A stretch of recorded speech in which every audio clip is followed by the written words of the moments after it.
Next speaker, Robert Atencio, who is the Global VP of Consumer Insights at Pfizer. And Robert is also an ARF board member, and he oversees insights for some of the top-selling OTC brands in the world. But more importantly than that, he's just absolutely passionate about the topic of leadership. He has strong conviction about it. He's a very charismatic speaker on the topic. He was previously led the research department at Walmart, who you're also going to hear from some of his former Walmart counterparts later on this morning.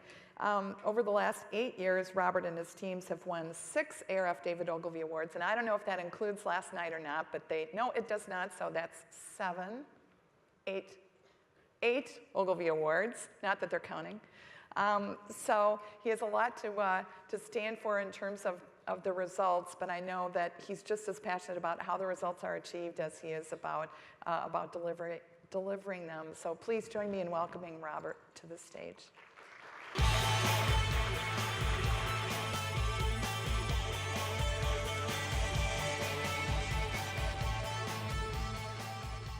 Thank you, Gail. All right, I stand before you a bit of a fraud, and it kind of matters in our business. Look at that picture. That is 15 years old. I know, like the president, I've aged a little since then. So whoever at the ARF continues to use this picture, thank you, but I'm losing credibility. Another addition over the years. I am thrilled to introduce the next round of winning papers. Our theme is Rethink Your Future, Make Your Mark. These leaders will share with you examples of how they made their mark, and I hope they inspire you like they inspired the judges. Voltaire once said, "Is there anyone so wise as to learn by the experience of others?" And I hope you embrace the opportunity to learn more about storytelling, millennials, global consumer networks, and rural consumer opportunities. Our first presenter is Barry Blyn, Vice President of Consumer Insights at ESPN. Today, he will be sharing Coloring Outside the Lines, ESPN's unique and inspiring storytelling. Help me welcome Barry to the stage.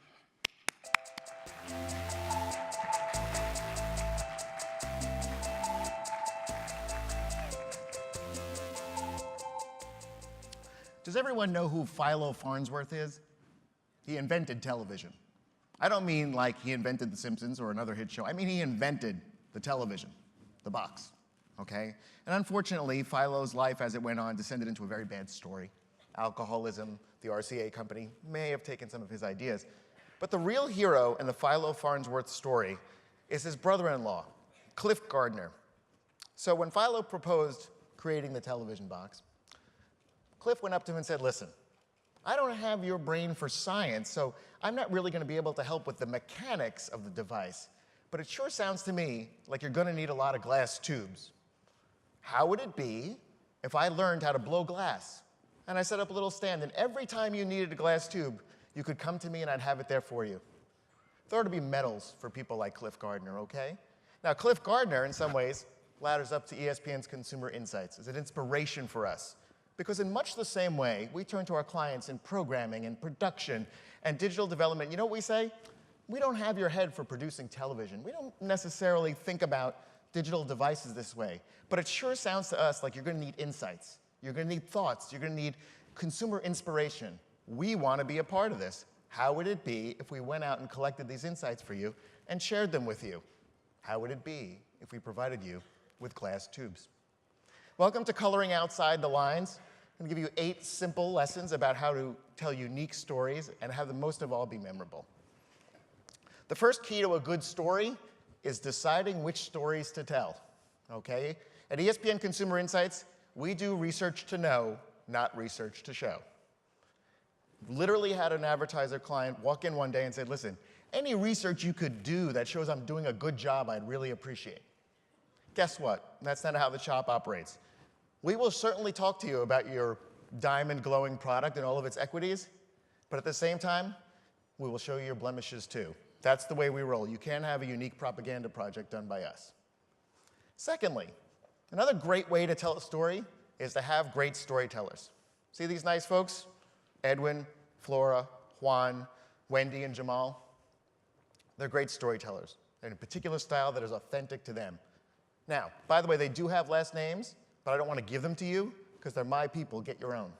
Now, we take storytelling so seriously. Here are some of the steps we do to prepare people. Number one, we all take the Duarte class in slide design. Number two, we have a speech coach who comes in. Her name is Sally Williamson. Last year, Sally came in and gave a presentation to the women in our department about how to present in a male-oriented company. It was terrific. She's coming back next month. Also, we practice question and answer. That's how seriously we take it. So many speakers think of question and answer as a chance to lose.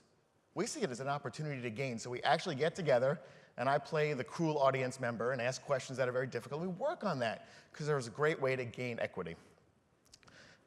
Oh, and I should say, and say more so, even importantly, is that at ESPN, the storytelling isn't just markers and crayons. The research is strong, it's rigid, it's quantitative, it's decided, and then it is transmitted into a story. And all this happens under the, not just the tolerance, but the blessing and endorsement of Artie Bulgren, our boss, who has said, listen, we want to make sure that all the great research and insights that we have are spread. We'd like you to work on different techniques to do that. And it's been a great partnership across the department. I mean, Artie met me in kind of a difficult stage, and I kind of worked out of that issue and worked out of the costume, and it's worked out pretty well right now. So if you want to be a great storyteller, you have to tolerate what I call the foggy area. Actually, Tom Kelly from IDEO described it as the foggy area. And here's what Tom Kelly said. He goes, you start a project and there's exhilaration. Oh my God, we're going to do a great design. It's going to change the world. You got to see it. And then at the end, there's also exultation. Wow, it was a very difficult problem. We conquered it, and now we have this great device, actually called the computer mouse, in some of their designs. But there's that valley in the middle where you've done all the field work, you gathered all the materials, and you're sitting there looking at a blinking cursor. What's the strategic insight here? What can I tell our clients? Because the people on our team I consider to be executive producers of research. What do I mean by that? Listen, of course we check our sample sizes. Of course we check our screeners. But the real mind time they should be spending, because we have such good research partners, is how am I going to design a project that I can back into the organization? So it's a really foggy area of that, what we call the last 30%. How are we going to translate this so our clients can use it? I'll give you an example. Flora Kelly on our team, she won an award last night, really spent a lot of days in the gray and in the fog in the past 2 years. Because she works on our authenticated ESPN app. Okay, just explaining the word authentication, I think, puts you in the foggy area. And for weeks would go by, it was like a television comedy. I'd walk by and go, hey, Flora, have you figured it out yet? What do you got? Where's my insight? Nope, still in the valley. Okay, see you tomorrow. Same sort of idea. And I think it's very important that research organizations tolerate that. Okay, it's not a race to get to the insight. It's to get the quality of the insight no matter how long it takes. For example, eventually, we discovered that insight. In fact, I would argue that the more time you spend in the foggy area, the better the insight is when it comes out at the end. So you really need to do that. Now, rule number 4 is bad news can be a winner for the researcher, delivering bad news. Okay, so I joined ESPN, and the members of our basketball team, of our producer and programmer of basketball, said, listen, we love the research you did. We would love if you came and presented it to the talent. Oh my God, I've been waiting my whole life to present it. How exciting is this? I'm going to be a rock star. I'm going to talk to this guy and that guy and tell him what to do. And I always tease Edwin, who I work with, and Edwin said, you know, you could have told me how scared I should have been. I really would have appreciated if you did, but I was 3 months into the job. So the announcing team was having some trouble. And I turned to them and I said, listen, you guys lack chemistry. It's not really working, and the audience can feel it. And I looked at one talent in particular, and I said, listen, everybody loves you on all the other ESPN shows you do, but they don't really like you in this role. They think you feel uncomfortable. They think they feel that through the screen. And there's like a drip of sweat on my brow as I look at this person. And I realized for the moment that I wasn't brought here to be anything other than the sacrificial lamb. I'm supposed to tell him he's not doing well, and these 2 other producer guys are then going to tell him really what he's not doing well, and that's my job. I realized it. So he looks at me. He sweat, I sweat, he sweat, I sweat. And he says, you know, they're right. I'm not comfortable. I don't have chemistry with these 2 men. And then he said something which shocked me. Would you mind leaving the room? I said, oh, sure, yeah, we do that all the time. We've never done that. I've been doing that 22 years, and I've never been asked to leave a room at all. And I'm standing outside, 20 minutes go by. I'm like, do I call Artie and sort of tell him, like, I'm marooned out here? Like, what am I supposed to think about how I'm going to pack up my stuff, not if I'm going to pack up my stuff? At one point, the announcer came out and he patted me on the back. He goes, they're not going to fire you. They're going to fire me. Okay, an hour goes by, 2 hours go by, and finally somebody says, of course it's 11:45 right before lunch, hey, why don't you come back in? I said, okay. And I did one more slide, and I said, I'm not going to get in the way of your, of your lunch. And what I learned in that story is, I threw a stick of dynamite in the room, they had to figure it out, and that was my role, and I went home. And I got a voicemail message from that talent, a pretty prominent talent at ESPN that night, saying, listen, I actually thought the research was terrific, but I needed to talk it over with people I know a really long time. Okay, works for me. You also need to have an opinion. It's not a nice to do, it's a need to do. And I know that's a little bit of heresy in the research world, but you have to have an opinion. As we were saying a moment ago, the head of programming said something really smart. He said, listen, I love, you have to have the research and then the opinion, demarcated, of course. And he said to me, I love that your group and everyone has an opinion on something. I easily disagree with it at least 50% of the time. But I love that you have an opinion. And what I learned in my 40s is, it's not about being right, it's about getting to right. When I was 30, I wanted to be right about everything. Now I'm like, okay. So, for example, let's use that basketball example. We said, listen, this particular announcer, people want to see this person do more. I forgot if it was break down tape or move, whatever. And the producer said, okay, I'm absolutely not going to do that, because I know that that person's skills lie more in this area. And our response was, fine. We gave you the feedback, okay? Insights are a lot like produce. We always tell the talent in a non-threatening way is, if you see one you like, pick it up and put it in your cart. If you don't like one, put it back. Rule number 6 is metaphors are your friend. And when we spend a lot of time in the Valley, it's because we're trying to come up with that metaphor that summarizes everything. Incredible props to Edwin and Juan on our team, presenting to Mike and Mike, the ESPN morning radio show. And they struggled with this device for a long time, and ultimately, here's what they said. Mike and Mike is like Old Faithful. Old Faithful erupts at a designated interval. I forgot how many minutes it is, but around 10. But the duration and the intensity of the blast is never known. There's no pattern to it. How does that work with morning radio? People want Mike and Mike to say pretty much the same, but every once in a while, they want to be surprised and delighted. That was the advice to them. I'm going to skip a couple of these. The central metaphor of the ESPN brand is as follows. We bring people into a room and we say, listen, what does ESPN look like? It's the oldest focus group trick in the book. The majority, I'd say 80+% of fans say, ESPN? He's the great guy at the game. He drives up in a Ford F-150. He's got the booze. He's got the hat where the booze comes down from the hat, the face painted, and we go sit in the student section. He's awesome. And there's always about 20% who then say, well, he sits in the suites and not the seats, and he kind of drives a blue Audi, and he goes to the game, hangs out in the boxes, and he leaves before it's over. That's bad. I don't mind that guy in the business-to-business marketplace, but to the consumer, we always, always, always have to be the fan. So we talk a lot. It's actually colloquial around the company about let's be the fan, not the agent here. The Jackson 5. Flora and I presented to a room of 300 college football announcers. And we said to them, listen, when we think of your sport, we think of the Jackson 5. And they all looked at us, and I'm like, okay, everybody, who can name all 5 Jackson 5? Okay? People get Michael. People get Jermaine. There's all kinds of weird stuff going on with Jermaine. Once in a while, you get like a stray Tito, but you're not really sure. And by the way, the college football bowls, same thing. Everybody knows the championship. Everybody knows the rose.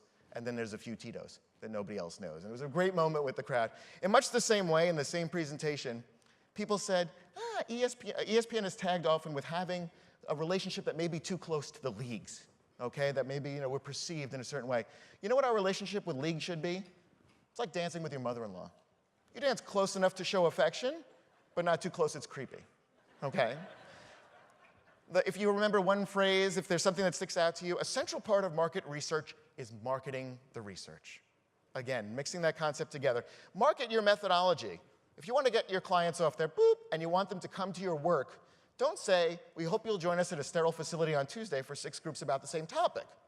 You market the methodology. I'll give you a great example. This gentleman, never forget him. We will never forget him. We did father and son barbecues in Baltimore. We sent them $300. We said, buy all the barbecue stuff you want and invite your friends and their sons. And it was so illuminating. There was sort of tears off the camera, tears of us listening to this man describe how he uses sports to teach his son about race. come to a barbecue with us to hear fathers and sons talk about sport. We rented out a suite in Jerry's World at his Dallas Cowboys Stadium on an off day, just to talk to fans there. We've done what we call a college campus crawl, which is we spent the whole day with somebody on like the booster team or the cheerleader team or an athlete, and they walk us through all the sports spaces on campus. Again, if you want to get people out of the office, you have to sell them on the idea of coming to a new methodology. And finally, market the deliverables. And Jeffrey was talking about this. I'll give you one example. That World Cup playbook down there is a DVD in the 10 steps ESPN needs to do to produce a better World Cup. It's from 2 World Cups ago, but it's become really inspiration around the company. Right above it, you can see a conference room in Bristol, Connecticut that is decorated with all kinds of research and actual quotes from the research. So our Sports Center deliverable this year was a bulletin board, a dartboard. That's what it was. But in case you're not carrying around your dartboard, that picture right there, Own the Story of the Moment, is on the wall, the main wall in the newsroom of the people who produce Sports Center. There's nothing more living than a wall right in front of you every time you go to produce Sports Center. So as I mentioned, we seek out a lot of consultants, people who can help us, speech coaches. But here we went to a small agency. These people, we always hear, how can you tell when your research is really working? One thing I listen to a lot is what I call the LCI, low cough index. If you're in a presentation and people are bored, you hear a lot of coughing. Some people just have to cough, but for other people, I think it's just something they do when they're bored. So I want you to see what the small consultancy had to say to us about how can you tell when you get off stage, like, oh, that was good, oh, that resonated. Let's listen to them on the video, please. Well, he was a head counselor at the boys' camp, and I was a head counselor at the girls' camp. And they had a social one night, and he walked across the room. I thought he was coming to talk to my friend Maxine, because people were always crossing rooms to talk to Maxine. But he was coming to talk to me. And he said, I'm Ben Small of the Coney Island Smalls. At that moment, I knew the way you know about a good melon. How do you know your presentation has resonated? You know like you know about a good melon. Thank you.